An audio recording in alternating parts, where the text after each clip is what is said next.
मुफ्त दा गुलाम। फकीर अपनियां सोचां विच बगदाद दे गुलामां दे बाजार विचों अपने ही रंग विच रंगिया लंघ रहा सी।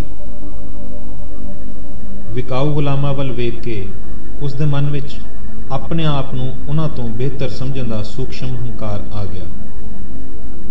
वो इस सूक्ष्म हंकार करके परेशान हो गया अते उत्थे ही खड़ के ਕੰਨ ਫੜ ਕੇ ਖੁਦਾ ਤੋਂ ਮਨ ਹੀ ਮਨ ਮਾਫੀਆਂ ਮੰਗਣ ਲੱਗ ਪਿਆ।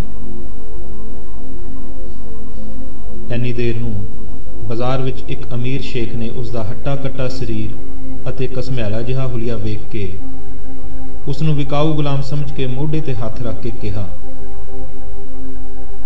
ਮਾਲਕ ਕਿੱਥੇ ਹੈ ਤੇਰਾ? ਕਿੰਨੇ ਵਿੱਚ ਵਿਕਾਊ ਹੈ? ਫਕੀਰ ਚੁੱਪ ਰਿਹਾ। ਉਸਨੇ ਫੇਰ ਪੁੱਛਿਆ, मालक किथे है तेरा? गुलाम बनेगा मेरा? मेरे नाल चलेगा? फकीर फिर चुप रहा, पर अंदरों अंदर मुस्कुराउण लग पिया अते सोचण लगा, यही तां चाहीदा सी। सूक्ष्म हंकार नूं खत्म करन दी यही सज़ा तां चाहीदी सी। अल्लाह तेरा बहुत बहुत धन्नवाद। बोलदा क्यों नहीं कि मेरे नाल चलेगा? फकीर ने हां विच सिर हिलाया। किन्ने दिनार लेगा? फकीर ने ना विच सिर हिलाया। शायद वो विकाऊ गुलामां तो ही अपने आप नूं नीवें थां रखना चाहुंदा सी। शेख ने मन ही मन सोचिया, अजीब आदमी है, हट्टा कट्टा है, काम भी डट के करेगा, पैसा भी कोई नहीं मंग रहा, पागल भी नहीं लग रहा, शायद बेघर होवेगा अते रोटियों आतर होएगा। सौदा माड़ा नहीं, किसी होर दे आउण तो पहलां लैके तुरदे बनना चाहिदा है। चल बई चलीए फिर। अते उस नूं जानवर वांग हक के लै तुरिया। गुलाम नूं जो कहा जांदा वो तुरंत कर दिंदा, शिकायत दा कोई मौका ना दिंदा। पर फिर भी शेख उस नूं झिड़कदा रहिंदा ਅਤੇ ਕੰਮ ਤੇ ਕੰਮ ਦੇਈ ਰੱਖਦਾ। ਗੁਲਾਮ ਬਿਨਾਂ ਕਿਸੇ ਉਜ਼ਰ ਦੇ ਸਭ ਕੁਝ ਸਹਿ ਕੇ ਖੁਸ਼ੀ ਖੁਸ਼ੀ ਖਿੜੇ ਮੱਥੇ ਸਾਰੇ ਕੰਮ ਕਰਦਾ ਰਹਿੰਦਾ।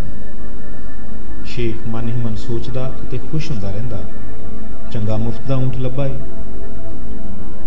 ਰਾਤ ਨੂੰ ਲੱਤਾਂ ਵੀ ਦਬਾਉਂਦਾ ਅਤੇ ਸਮੇਂ ਕੁ ਸਮੇਂ ਉਸ ਨੂੰ ਆਵਾਜ਼ ਮਾਰ ਕੇ ਨਿੱਕੇ ਨਿੱਕੇ ਕੰਮਾਂ ਲਈ ਸੁੱਤੇ ਪਏ ਨੂੰ ਉਠਾ ਦਿੰਦਾ। ਬਿਨਾਂ ਕਿਸੇ ਗੱਲ ਤੋਂ ਧੌਲ ਧੱਫਾ ਵੀ ਮਾਰ ਦਿੰਦਾ। ਉਂਝ ਤਾਂ ਖਾਲੀ ਸਮਾਂ ਕੋਈ ਨਾ ਹੁੰਦਾ ਫਕੀਰ ਕੋਲ, ਪਰ ਜਦ ਵੀ ਹੁੰਦਾ ਉਹ ਬੰਦਗੀ ਵਿੱਚ ਬੈਠ ਜਾਂਦਾ। 2 ਸਾਲ ਇੰਜ ਹੀ ਲੰਘ ਗਏ, ਪਰ ਉਸ ਦੀ ਸੇਵਾ ਵਿੱਚ ਕੋਈ ਕਮੀ, ਕੋਈ ਢਿੱਲਾਪਨ ਅਤੇ ਕੋਈ ਸੁਸਤੀ ਨਾ ਆਈ। ਫਕੀਰ ਨੇ ਨਾ ਦਿਨ ਵੇਖਿਆ ਨਾ ਰਾਤ, ਪੂਰੀ ਤਨਦੇਹੀ ਨਾਲ ਮੁਫਤ ਵਿੱਚ ਸ਼ੇਖ ਦੀ ਗੁਲਾਮੀ ਕਰਦਾ ਰਿਹਾ। ਇਸ ਮੁਫਤ ਦੀ ਗੁਲਾਮੀ ਵਿੱਚੋਂ ਵੀ ਉਸ ਨੂੰ ਇੱਕ ਅਗੰਮੀ ਰਸ ਆ ਰਿਹਾ ਸੀ।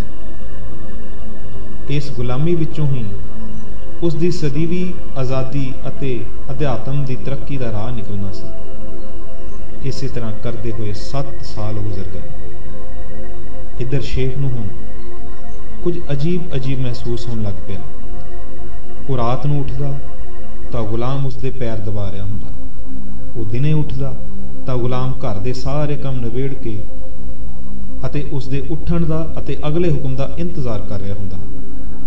ਮੰਜੇ ਤੋਂ ਪੈਰ ਹੇਠਾਂ ਰੱਖਣ ਤੋਂ ਪਹਿਲਾਂ ਹੀ ਉਸ ਦਾ ਜੋੜਾ ਆਪਣੇ ਚੋਲੇ ਨਾਲ ਝਾੜ ਕੇ ਬੜੇ ਪਿਆਰ ਸਤਿਕਾਰ ਨਾਲ ਉਸ ਦੇ ਪੈਰਾਂ ਵਿੱਚ ਪਾ ਰਿਹਾ ਹੁੰਦਾ। ਸ਼ੇਖ ਦੀ ਆਤਮਾ ਤੇ ਮੁਫਤ ਦੀ ਗੁਲਾਮੀ ਦਾ ਬੋਝ ਪੈਣ ਲੱਗ ਪਿਆ ਸੀ। ਹਿਰਦਾ ਪਾਟਣ ਨੂੰ ਕਰਦਾ ਸੀ। ਪੱਥਰ ਦਿਲ ਮੋਮ ਹੁੰਦਾ ਜਾ ਰਿਹਾ ਸੀ। ਇੱਥੋਂ ਤੱਕ ਕਿ ਹੁਣ ਤਾਂ ਕਦੀ-ਕਦੀ ਸ਼ੇਖ ਚਾਹੁੰਦਾ ਸੀ, ਗੁਲਾਮ ਇੱਥੋਂ ਭੱਜ ਕਿਉਂ ਨਹੀਂ ਜਾਂਦਾ। ਉਸਨੇ ਕਈ ਵਾਰ ਉਸ ਨੂੰ ਜਾਣ ਬੁੱਝ ਕੇ ਦੂਰ ਦੁਰਾਡੇ ਕਈ ਕੰਮ ਕਰਨ ਭੇਜਿਆ, ਪਰ ਗੁਲਾਮ ਉਹ ਕੰਮ ਕਰਕੇ ਫੇਰ ਵਾਪਸ ਆ ਜਾਂਦਾ। ਇਹ ਤਾਂ ਹੱਦ ਹੀ ਹੋ ਗਈ ਸੀ। ਉਸ ਨੂੰ ਆਤਮ ਗਿਲਾਨੀ ਹੋਣ ਲੱਗ ਪਈ। ਕੁਝ ਦਿਨ ਹੋਰ ਲੰਘੇ ਤਾਂ ਸ਼ੇਖ ਲਈ ਹੁਣ ਇਹ ਸਭ ਕੁਝ ਸਹਿਣਾ ਅਤੀ ਮੁਸ਼ਕਲ ਹੋ ਗਿਆ। ਜਦ ਕਿ ਗੁਲਾਮ ਦੇ ਚਿਹਰੇ ਤੇ ਕੋਈ ਸ਼ਿਕਨ, ਕੋਈ ਸ਼ਿਕਵਾ ਸ਼ਿਕਾਇਤ ਨਹੀਂ ਸੀ, ਸਗੋਂ ਉਹ ਦਿਨੋਂ ਦਿਨ ਹੋਰ ਨੂਰੋਂ ਨੂਰ ਹੁੰਦਾ ਜਾ ਰਿਹਾ ਸੀ। ਆਖਿਰ ਇੱਕ ਰਾਤ ਅੱਤ ਦੀ ਠੰਡ ਵਿੱਚ ਜਦੋਂ ਸ਼ੇਖ ਦੀ ਅੱਖ ਖੁੱਲੀ ਤਾਂ ਗੁਲਾਮ ਉਸ ਦੇ ਪੁਆਂਦੀ ਭੁੰਜੇ ਚੋਕੜੀ ਮਾਰ ਕੇ ਬੰਦਗੀ ਵਿੱਚ ਲੀਨ ਬੈਠਾ ਸੀ। ਉਹ ਬਿਨਾਂ ਹਿੱਲੇ ਉਸ ਵੱਲ ਵੇਖਦਾ ਰਿਹਾ, ਵੇਖਦਾ ਰਿਹਾ, ਵੇਖਦਾ ਰਿਹਾ। ਉਸ ਨੂੰ ਵੇਖ ਵੇਖ ਕੇ ਸ਼ੇਖ ਨੂੰ ਅਜੀਬ ਜਿਹੀ ਠੰਡਕ ਮਹਿਸੂਸ ਹੋ ਰਹੀ ਸੀ। ਹਨੇਰੇ ਵਿੱਚ ਵੀ ਉਸ ਦਾ ਚਿਹਰਾ ਜਿਵੇਂ ਨੂਰ ਬਰਸਾ ਰਿਹਾ ਸੀ। ਸ਼ੇਖ ਦੀਆਂ ਅੱਖਾਂ ਵਿੱਚੋਂ ਸ਼ਰਮਿੰਦਗੀ ਦੇ ਅਤੇ ਪ੍ਰੇਮ ਦੇ ਹੰਝੂ ਵਹਿਣ ਲੱਗ ਪਏ। ਉਸ ਦੇ ਹਿਰਦੇ ਤੇ ਜੋ ਰਹਿ ਗਈ ਥੋੜੀ ਬਹੁਤ ਹਉਮੈ ਦੀ ਮੈਲ ਸੀ, ਉਹ ਵੀ ਉਤਰਨ ਲੱਗ ਪਈ। ਉਹ ਚੁੱਪ ਚੁਪੀਤਾ ਜ਼ਾਰੋ ਜ਼ਾਰ ਰੋਣ ਲੱਗ ਪਿਆ। ਵਹਿੰਦੇ ਹੰਝੂਆਂ ਵਿੱਚ ਹੀ ਉਹ ਜਿਵੇਂ ਹੀ ਆਪਣੇ ਦੀਵਾਨ ਤੋਂ ਹੇਠਾਂ ਉਤਰਨ ਵਾਸਤੇ ਹਿੱਲਿਆ ਤਾਂ ਫਕੀਰ ਦੀ ਮਾਲਕ ਭਗਤੀ ਕਰਕੇ ਅੱਖ ਖੁੱਲ ਗਈ। ਉਸਨੇ ਮਾਲਕ ਦੇ ਪੈਰਾਂ ਵਾਲੇ ਜੋੜਿਆਂ ਨੂੰ ਫੜ ਕੇ ਝਾੜ ਕੇ ਆਪਣੇ ਚੋਲੇ ਨਾਲ ਝਾੜ ਕੇ ਮੱਥੇ ਨਾਲ ਲਾ ਕੇ ਜਿਉਂ ਹੀ ਉਸਦੇ ਅੱਗੇ ਰੱਖਿਆ ਤਾਂ ਸ਼ੇਖ ਦੀ ਰੋਂਦਿਆਂ ਹੋਇਆਂ ਭੁੱਬ ਨਿਕਲ ਗਈ। ਉਸਨੇ ਗੁਲਾਮ ਦੇ ਹੱਥਾਂ ਨੂੰ ਚੁੰਮ ਕੇ ਅੱਖਾਂ ਨੂੰ ਲਾ ਲਿਆ ਅਤੇ ਉਸਦੇ ਪੈਰਾਂ ਵਿੱਚ ਸਿਰ ਰੱਖ ਦਿੱਤਾ। ਇੰਨਾ ਭਾਰੀ ਪਰਿਵਰਤਨ! ਫਕੀਰ ਨੇ ਉਸਨੂੰ ਸੀਨੇ ਨਾਲ ਲਾ ਲਿਆ। ਕੌਣ ਹੋ ਤੁਸੀਂ? ਸ਼ੇਖ ਨੇ ਰੋਂਦੇ ਹੋਏ ਪੁੱਛਿਆ। ਗੁਲਾਮ, ਤੁਹਾਡਾ ਗੁਲਾਮ। ਨਹੀਂ, ਤੁਸੀਂ ਗੁਲਾਮ ਨਹੀਂ, ਕੁਝ ਹੋਰ ਹੋ। ਜਾਓ, ਮੈਂ ਤੁਹਾਨੂੰ ਆਜ਼ਾਦ ਕਰਦਾ। ਤੁਸੀਂ ਚਲੇ ਜਾਓ ਜਿੱਥੇ ਤੁਹਾਡਾ ਦਿਲ ਕਰੇ ਅਤੇ ਮੈਂ ਆਪਣੇ ਗੁਨਾਹਾਂ ਦੀ ਮਾਫੀ ਮੰਗਦਾ ਹਾਂ। ਫਕੀਰ ਖੁਸ਼ ਹੋਇਆ। ਉਸਨੇ ਇਸ ਪੜਾਅ ਨੂੰ ਸਫਲਤਾਪੂਰਵਕ ਪਾਰ ਕਰ ਲਿਆ ਸੀ। ਉਸਨੇ ਆਪਣੇ ਸੂਖਸ਼ਮ ਹੰਕਾਰ ਦੀ ਸਜ਼ਾ ਨੂੰ ਪੂਰਾ ਕਰ ਲਿਆ ਸੀ ਅਤੇ ਅਧਿਆਤਮ ਦੀ ਇੱਕ ਉੱਚੀ ਅਵਸਥਾ ਨੂੰ ਪ੍ਰਾਪਤ ਹੋ ਗਿਆ ਸੀ। ਫਕੀਰ ਬੋਲਿਆ, ਮੈਂ ਤਾਂ ਗੁਲਾਮ ਬਣਨਾ ਸਿੱਖ ਲਿਆ, ਹੁਣ ਤੂੰ ਕਦੋਂ ਸਿੱਖੇਂਗਾ? ਫਕੀਰ ਦੀਆਂ ਅਧਿਆਤਮਕ ਤਰੰਗਾਂ ਨੇ ਸ਼ੇਖ ਦੀ ਬੁੱਧੀ ਸੂਖਸ਼ਮ ਕਰ ਦਿੱਤੀ ਸੀ। ਉਸਨੇ ਬਿਨਾਂ ਸਮਾਂ ਗਵਾਏ ਫਕੀਰ ਦੇ ਪੈਰ ਫੜਦਿਆਂ ਕਿਹਾ, ਹਜ਼ੂਰ, ਮੈਂ ਗੁਲਾਮ ਦਾ ਵੀ ਗੁਲਾਮ ਹਾਂ। ਮੈਨੂੰ ਆਪਣੀ ਗੁਲਾਮੀ ਕਰਨ ਦਾ ਮੌਕਾ ਬਖਸ਼ਿਸ਼ ਕਰੋ। ਫਕੀਰ ਨੇ ਉਸ ਨੂੰ ਸੀਨੇ ਨਾਲ ਲਾਇਆ ਅਤੇ ਆਪਣਾ ਚੇਲਾ ਤਸਲੀਮ ਕੀਤਾ ਅਤੇ ਹਿਦਾਇਤ ਕੀਤੀ ਕਿ ਮਾਲਕ ਨੇ ਤੈਨੂੰ ਦੁਨੀਆ ਦੇ ਰੰਗਮੰਚ ਤੇ ਦੁਨਿਆਵੀ ਮਾਲਕ ਦੇ ਪਾਤਰ ਦੀ ਅਦਾਕਾਰੀ ਕਰਨ ਲਈ ਭੇਜਿਆ ਹੈ। ਸੋ ਤੂੰ ਵੀ ਉਸ ਮਾਲਕ ਦੀ ਨਕਲ ਕਰ ਅਤੇ ਉਸ ਦੇ ਵਾਂਗ ਸਭ ਨੂੰ ਇੱਕੋ ਨਜ਼ਰ ਨਾਲ ਵੇਖ। ਸਾਰਿਆਂ ਨਾਲ ਪ੍ਰੇਮ ਦਾ ਵਿਹਾਰ ਕਰ। ਆਪਣੇ ਹਰ ਕਰਮ ਦਾ ਲੇਖਾ ਉਸ ਮਾਲਕ ਨੂੰ ਦਿੰਦਾ ਰਹਿ। ਹਰ ਕਰਮ ਵਿੱਚ ਉਸ ਨੂੰ ਸ਼ਾਮਲ ਰੱਖ। ਆਪਣੇ ਹਰ ਕਰਮ ਨੂੰ ਇੰਨਾ ਇਮਾਨਦਾਰੀ ਨਾਲ ਸ਼ੁੱਧ ਰੂਪ ਵਿੱਚ ਕਰ ਕਿ ਉਸ ਦੇ ਚਰਨਾਂ ਵਿੱਚ ਆਪਣੇ ਕਰਮਾਂ ਨੂੰ ਮਹਿਕਦੇ ਫੁੱਲਾਂ ਵਾਂਗ ਭੇਟ ਕਰ ਸਕੇ। ਅਸੀਂ ਸਾਰੇ ਜੋ ਕੁਝ ਵੀ ਕਰ ਰਹੇ ਹਾਂ, ਜੇ ਉਸੇ ਕਰਮ ਨੂੰ ਇਮਾਨਦਾਰੀ ਤੇ ਤਨਦੇਹੀ ਨਾਲ ਕਰੀਏ ਤਾਂ ਵੀ ਉਸ ਮਾਲਕ ਤੱਕ, ਉਸ ਪਰਮਾਤਮਾ ਤੱਕ ਪੁੱਜ ਸਕਦੇ ਹਾਂ।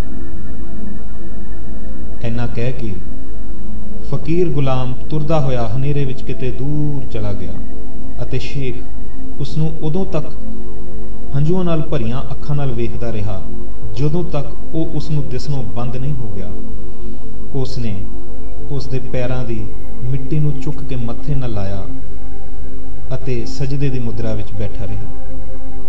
ਵਗਦੀ ਹਵਾ ਪੱਤਿਆਂ ਨਾਲ ਟਕਰਾ ਕੇ ਜਿਵੇਂ ਫਿਜ਼ਾ ਨੂੰ ਕਹਿ ਰਹੀ ਸੀ, ਮੁਰਦਾ ਹੋਏ ਮੁਰੀਦ ਨਾ ਗੱਲੀ ਹੋਣਾ, ਸਾਬਰ ਸਿਦਕ ਸ਼ਹੀਦ ਭਰਮ ਭਉ ਹੋਣਾ। ਮੁਰਦਾ ਹੋਏ ਮੁਰੀਦ ਨਾ ਗੱਲੀ ਹੋਣਾ। ਗੁਰਮੀਤ ਸਿੰਘ।